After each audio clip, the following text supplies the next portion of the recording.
सुरनत मुकुट रतन छवि कर अंतर पाप तिमिर सब हरे।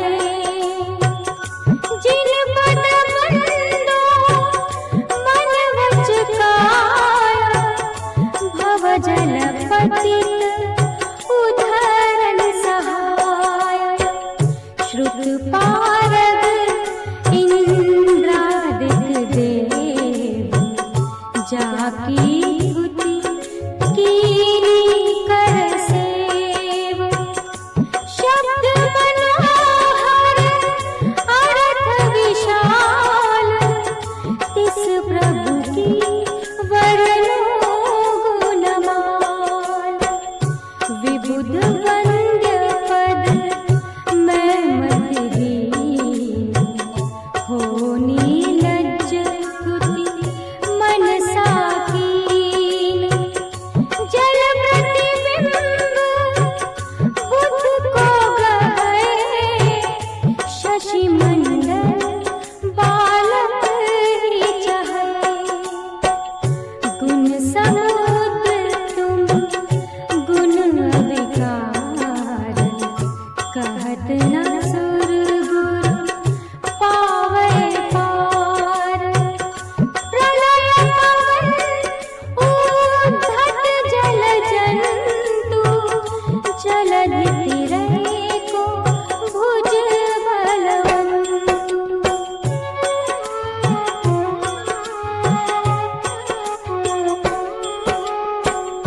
सो मैं शक्तिहीन स्तुति करूं भक्ति भाव वश कुछ नहीं करूं। जो मृगी निज सुत पालन हेतु मृगपति सन्मुख जाए अचेत।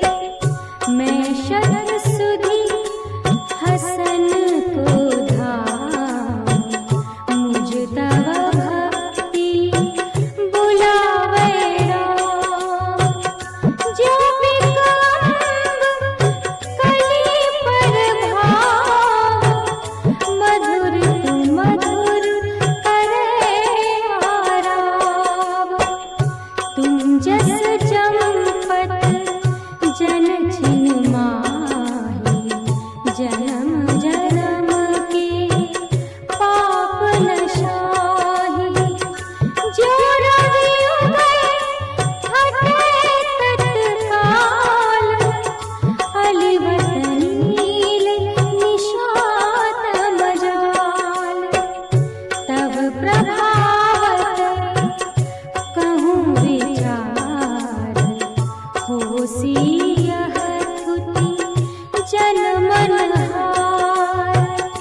जो जल कमल पत्र पर पड़े मुक्ता फल की द्युति विस्तरे।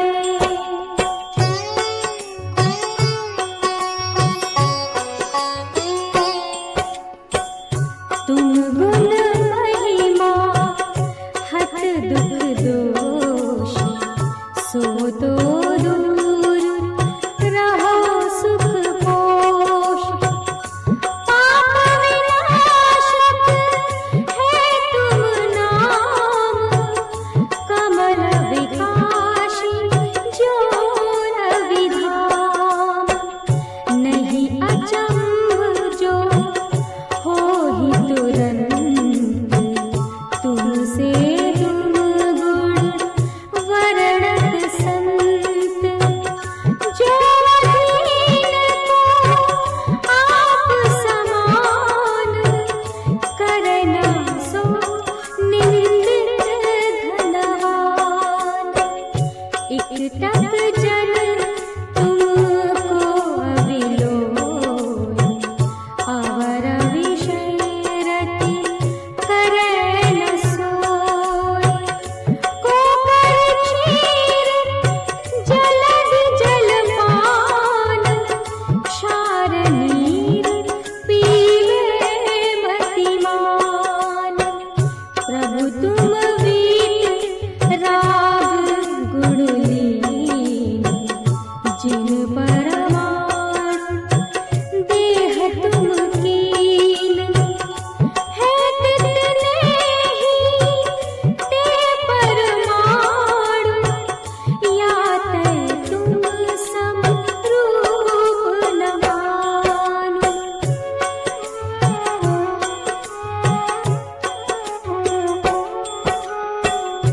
कहत मुख अनुपम अविकार, सुर नर नाग नयन मनहार।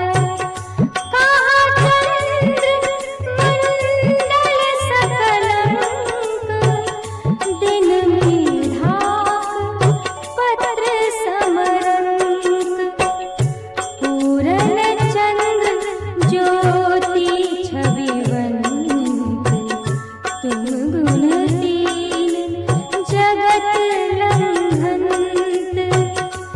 एकनाथ त्रिभुवन आधार, तिन विचरत को करे निवार। जो सुरतिया विभ्रम आरंभ, मन न डिग्यो तुम तो न अचंभ। अचल चलाए प्रलय समीर, मेरु शिखर डगमगे नधीर। धूम रहित बाती गत में, प्रकाश त्रिभुवन घर के।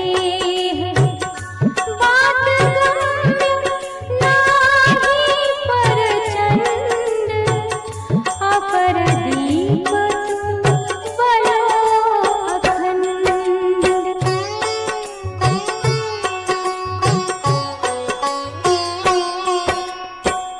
छिपहु न लुपहु राहु की छाही, जग प्रकाशक हो छिन माही। घन घन वर्त दाह विनिवार, रवि तै अधिक धरो गुणसार। सदा उदित विदलित मनमोह, विघटित मेघ राहु अविरोह। तुम मुख कमल अपूरव चंद, जग विकासी ज्योति अमंद। निश दिन शशि रवि को नहीं काम, तुम मुख चंद हरै तम धाम। जो स्वभाव उपजै लाज, सजल मेघ तै को नहु काज। जो सुबोध सोहै तुम माही, हरिहर आदिक में सो नाही।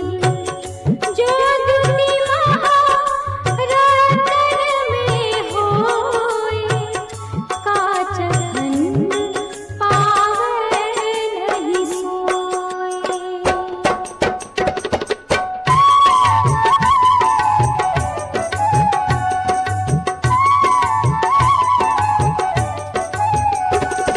सराग देव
निर्मल निशि करे अछाया। स्वर्ग मोक्ष मार्ग संकेत, परम धर्म उपदेशन हेतु। दिव्य वचन तुम हिरे अगाध, सब भाषा गर्भित हित साध।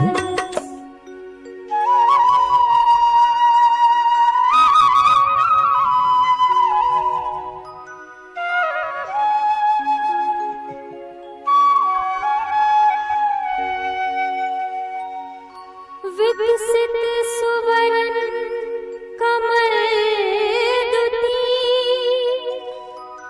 नभ दुती मिले चमकार। तुम पद पदवी जहाँ धरो, तहाँ सुर कमल रचाए।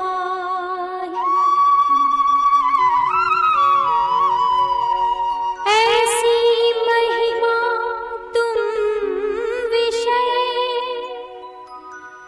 और धरे नहीं को।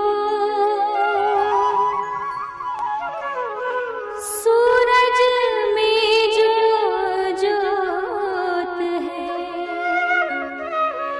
नहीं तारा गण हो।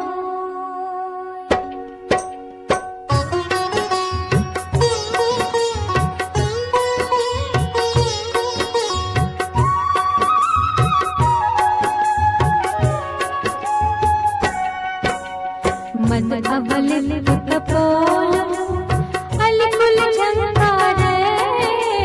तीन सुन शब्द प्रचंड क्रोध, उद्धत अति धारे। काल वरन विकराल, कालवत सन्मुख आवे। एरावत सो प्रबल सकल, जन भय उपजावे। देख गयंद न भय करे, तुम पद महिमा लीन। विपत्ति रहित संपत्ति सहित, वरतय भक्त अधीन। अति मद मत गयंद, कुंभतल लखन विदारे। मोती रक्त समेत डाली, भूतल सिंगारे।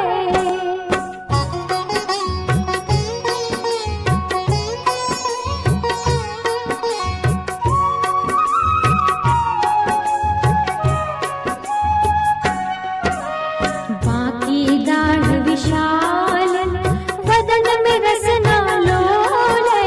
भीम भयानक रूप दे, जन थर हर डोले।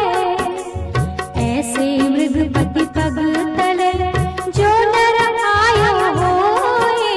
शरण गए तुम चरण की, बाधा करे ना सोए। प्रलय पवन कर उठी, आग जुटास पटंतर।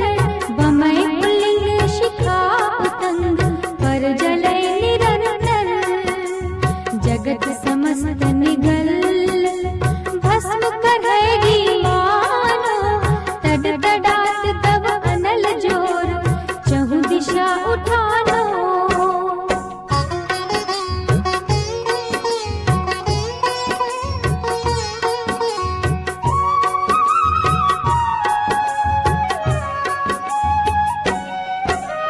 सो एक छिन में उपशमय, नाम नीर तुम लेत। होए सरोवर परिणमय, विकसित कमल समेत। कोकिल कंठ समान, श्याम तन क्रोध जलंता। रक्त नयन पुंकार मार, विषकण उगलंता। फड़ को ऊंचा करे, वेग ही सन्मुख धाया। तब जन होए निशंक दे, गणपति को आया। जो चापे निज पग तले, व्यापे विष्ण लगार। नाग दमन तुम नाम की, है जिनके आधार।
लिए जाती, गरजे अति गंभीर, लहर की गिनती न ताकी।